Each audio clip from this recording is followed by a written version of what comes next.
If you were born in ancient Egypt, you would be at the mercy of Osiris, the ruler of the dead. If you lived in ancient Greece, your destiny was with Hades, god of the underworld.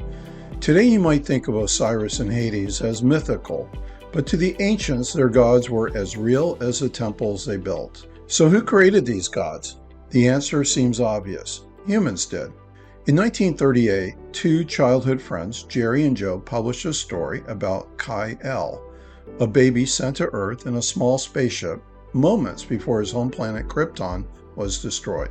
Superman has godlike powers and virtues and lives in the hearts and minds of his fans. He is a modern-day Hercules, but we all are well aware that he is fiction. There are three great existential questions in life. Where did we come from? Why are we here? And where are we going when we die? For thousands of years, religions have been in the business of answering these types of questions. Today, there are over 4,000 religions, faith groups, and denominations. The world's largest religions are Christianity, Islam, and Hinduism. Most honor or worship a supernatural deity or deities. Hindus have between 33 and 330 million gods, depending upon which scriptures you read. Please note that all religions have their version of hell. Many pass to the eternal conscious torment. And since all claim to be the only true faith, Pascal's wager just got a lot dicier. Good news is that science and reason are providing clarity regarding how the world really works. Neolithic people interpreted breath as spirit rather than air coming in and out of lungs to oxygenate a bloodstream. Seizures were interpreted as demon possessions versus epilepsy. Not only is science shedding light on questions like where did we come from, but applied modern psychology is helping us to discover meaning, purpose, and live better, happier, and more fulfilled lives. Today, the choice is not between faith traditions, but whether to hold supernatural beliefs in the first place. In other words, we live at a time in history where we can choose between natural and supernatural interventions. By default, most scientists assume a world which is not supernatural when doing their research. And this is why science has been so effective.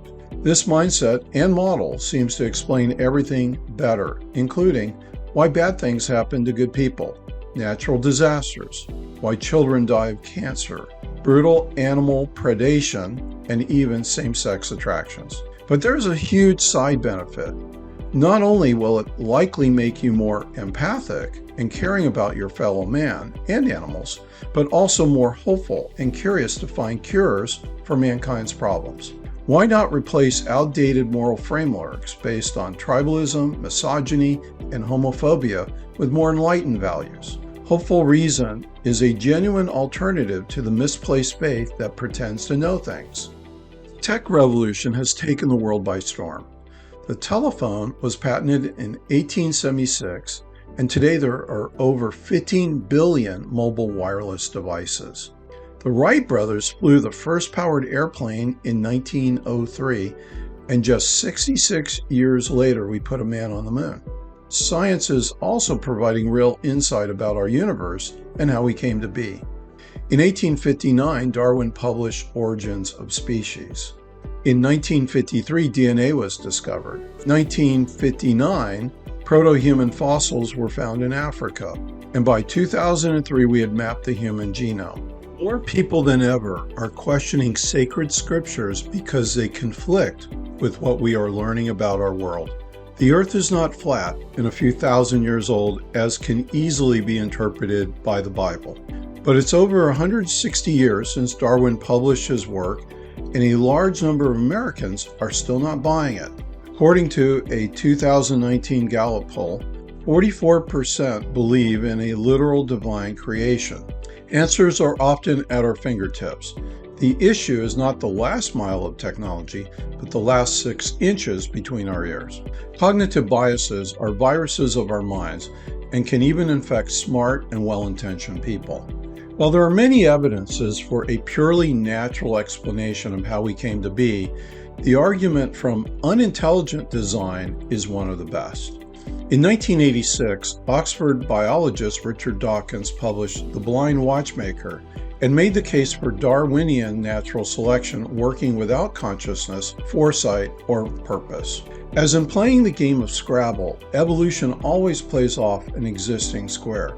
It never puts a new square or word in the middle of the board. A conscious designer would just put wings on an animal instead of having their front limbs evolve into wings. A pentadactyl limb with 5 digits, such as those found in the human hand or foot, are found in amphibians, reptiles, birds, and other animals. We can deduce that all species derive from one common ancestor. The giraffe's laryngeal nerve connects the brain and the larynx. The nerve's root was relatively direct in our fish-like ancestors, but in a giraffe, it detours several meters down the neck and back up again. Transitional forms are intermediates between two different species and are especially strong evidence of evolution. Archaeopteryx is a genus of bird-like dinosaurs. They had teeth and a long bony tail, just like other dinos in the theropod family. But they had characteristics of modern birds, as well as feathers and a wishbone, which aids in modern bird flight. Cetaceans are an infraorder of aquatic mammals that includes whales, dolphins, and porpoises. Their evolution from air-breathing land animals to ones that live entirely in the water are well documented. Tiktaalik is an extinct fish-like aquatic animal that lived about 385 million years ago, and it is a direct ancestor of four-legged land vertebrates known as tetrapods.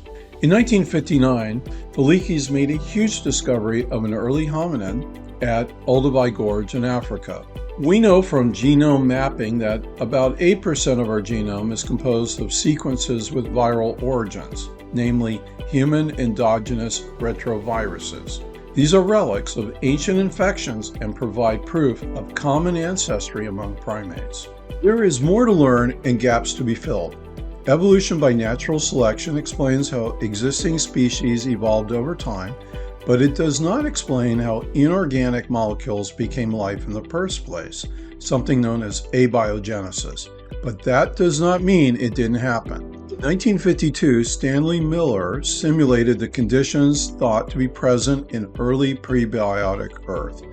The experiment produced basic organic compounds of life. Some scientists, perhaps biased by their religious beliefs, have asserted that chemical processes are far too complex to have happened naturally. They reason that because current science can't figure out exactly how life started, it must be God that caused life to start. Then who created God? How did he come to be? Evidence points to complexity arising from simplicity.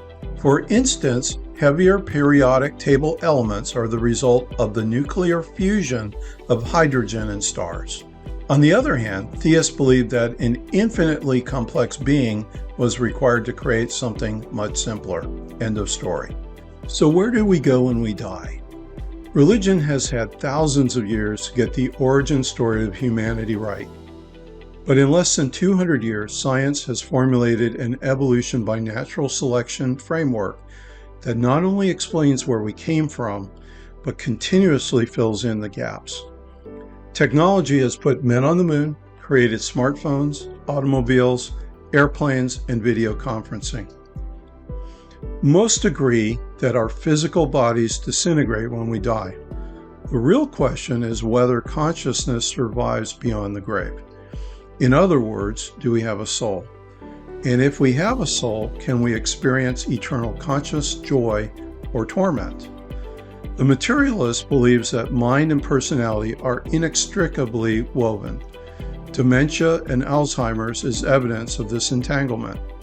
Personality and memories die when the brain dies. End of story. The dualist believes that we have a physical body, but there is an additional metaphysical part that lives on after the body dies, a spirit. The Hebrew and Greek words used in the Bible for spirit or soul are words that can also mean breath. The problem is that there is no evidence to verify this claim. It must be taken on by faith. There is no evidence for an eternal afterlife of bliss or hell. The more likely explanation is that our bodies and minds disintegrate. We are all miracles, the results of billions of years of natural selection. Your one life is a miracle. Live it wisely.